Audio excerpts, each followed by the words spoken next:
All right. I can't remember who it was on Discord that was asking. Well, I guess no one asked for this, but I thought it might be helpful. Someone was having trouble with Hanzo in the Tonfa Master mission. So I thought I'd maybe give a little bit of a demonstration for this and maybe a little tactical breakdown. Someone in Discord also had a post about tactics and things you can use against them. I can't remember who it was. But there's not too much you really need to worry about. If you are someone like me that enjoyed using Tonfa Gun, Devastation is obviously not going to help here. Neither will Crimson Lotus, because you don't have Tonfa Gun with a wooden Tonfa. So better to focus on things like Shove, maybe Sweep Kick. It's kind of hard to land on him, but Sweep Kick still has reasonable key damage if you can land it. Mountain Breaker itself is okay. He's going to block a lot of your stuff, and Mountain Breaker doesn't have great break potential.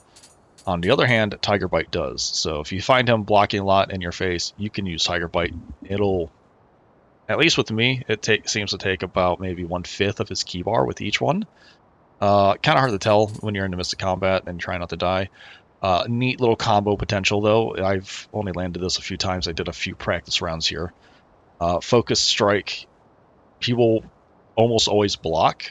If you start preparing this when he's approaching you, he's just going to see it coming and block ahead of time. In fact, you'll see him slow walk towards you while holding a block, just because you're charging it. The only way you're going to really land this is if you see a good opening while he is in the middle of a long combo string. Like if he does Wild Lions, go ahead, charge Focus Strike. If you can land a fully charged version of this, it'll send him tumbling backwards, and then you can land him. You can land a Mountain Breaker on him as he's tumbling backwards.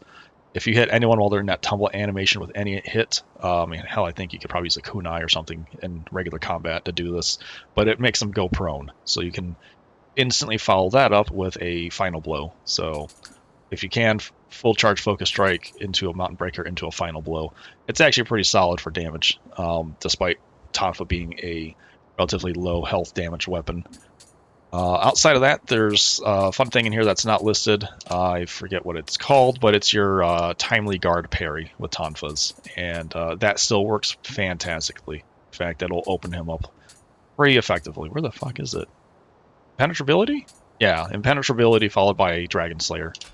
And obviously don't forget that your Key Pulse into a Demon Dance has iframes. I think roughly 10 to 15 iframes.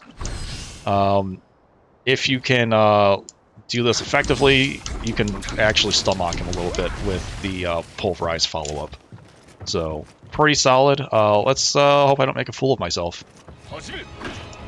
No, that was a bad... I'm trying to Timely Guard, now I can't do it. Fuck, I should be quiet. Wow. Good job. Oh, let's demonstrate. Yeah, see, so if we start charging Focus Strike, he just goes to the full block. Just like that. And oh, he moved a little bit, but you can see there the effect of Pulverize, it will lock him down even if he's in a block. Let's get out of the dojo. I like the snow. I always seem to do better when it's a little brighter.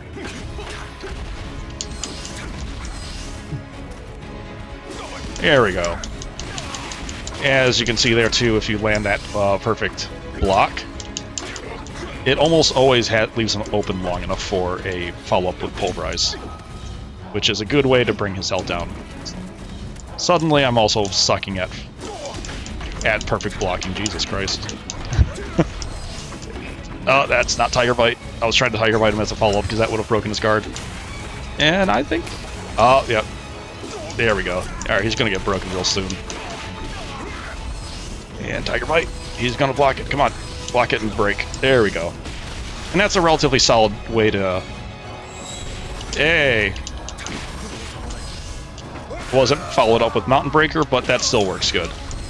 As you can see now, once you get him in that first little break, it's not too bad to lay into him and just punish him afterwards.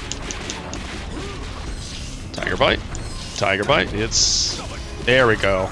I was expecting him to do a follow-up after two. Tiger Bite. Tiger Bite.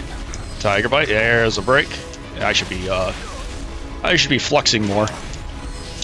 You can still flex out a Demon Dance. Timing is a little awkward, though. You are done, sir. You are done. Ah, there's that Wild Lions. And finish. Alrighty. So, solid tactic overall is remember your timely guard for that sweet parry. Followed up with a demon dance into pulverize. And if you see good openings, go for that focus strike into Mountain Breaker.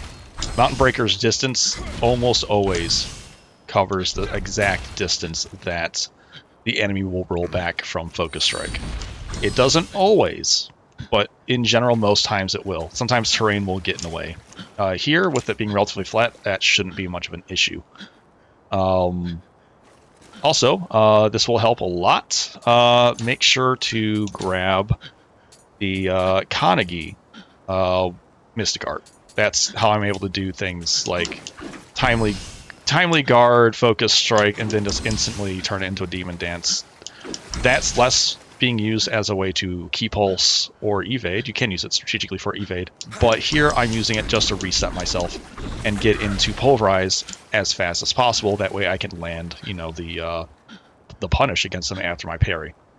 So if you don't do that, then you have a little bit of an animation to wait. Yeah, Apocalypse is okay as a Mystic Art, but you'll find yourself unable to land a lot of these combos because enemies are able to get back into a ready position and start blocking right away. So Kanagi is, in most cases, going to be the best situation, best use situation for, it's going to be best Mystic Art for most situations. Goddamn English. Either way, I hope this was helpful. See you guys later.